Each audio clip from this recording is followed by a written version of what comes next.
Ma'am, I know na, of course, you were at the hearing, of course, nandun din yung inyong karibal, si former Senator Trillanes. Of course, hindi ko siya karibal. Saan ko siya karibal, Red? Pero ma'am, kasi parang ni-raise yung, former... No contest, Red, ha?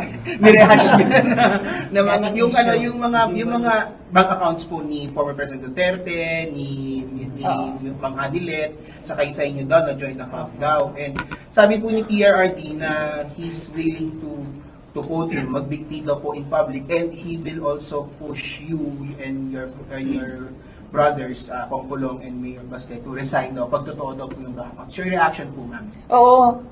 Actually, yung listahan ng bank account na yan, bank accounts, madami yan di ba? Noong, was it 2016 na nilabas? Oo. Hanggang ngayon, may file ako niyan. Kasi nung lumabas yan, isa-isa ko pinuntahan lahat ng bangko. At tinanong ko sila isa-isa sa mga nakapangalan sa akin at yung mga accounts. Meron talagang mga accounts doon na hindi alam ng bangko, hindi ko rin alam, pero nandoon siya sa listahan. So,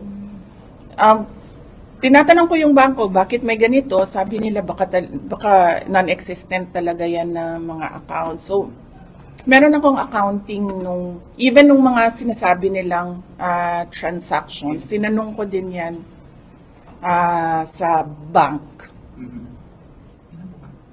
Okay, sa akin naman po, may buntag, ma'am. While you were at the House Committee on Good Government, ma'am, they handed over a letter of invitation sa Good Government and Public Accountability. Yes. What was your initial reaction po, and pupunta po ba kayo dun sa next hearing? Initial reaction ko, siguro narinig nila yung hearing ko sa Senate kasi yung interview ko sa Senate na narinig nila kasi tinanong ako doon bakit hindi ako pumupunta sa mga hearings. Sinabi ko kasi hindi ako naiimbita. Totoo yun. Nakalimutan ata nila na imbitahin ako. Inibitan nila ako isang beses lang doon sa unang-una. Pumunta ako, umupo ako doon. Hindi man nila ako tinanong. Kung nakikita nyo, nakaupo lang ako doon. Nasasayang yung oras ko, kaya nagpaalam ako kung pwede akong umalis. Pinayagan naman nila ako na umalis ako. So, hindi ko alam kung bakit. Inimbitan nila ako, hindi man nila ako binigyan ng mga tanong. Pero, hindi ako a-attend na sa hearings na susunod. Kasi nandun na ako pumunta na ako, tapos wala man silang ginawa sa akin, pinaupo lang nila ako doon.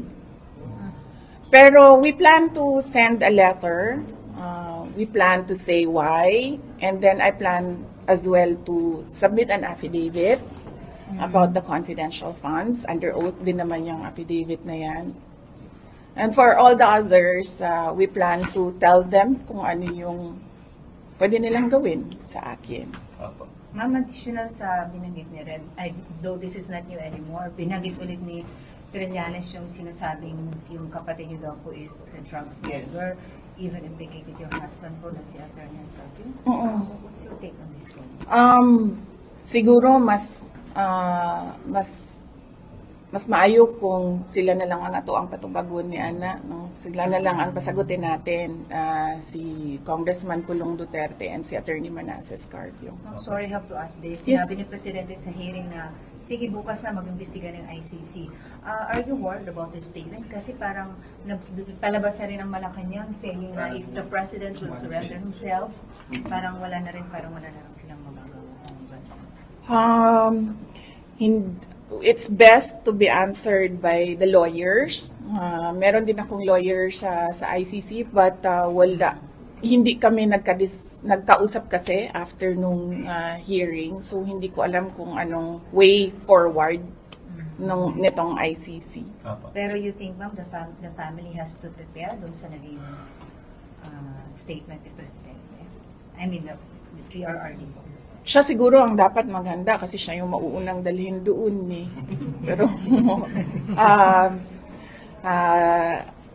sa akin, wala pa naman sabi ng mga tinatanong namin, wala naman ako doon sa complaint, wala pa ako doon sa investigation, wala pa lahat. Pero naghahanda. Alright.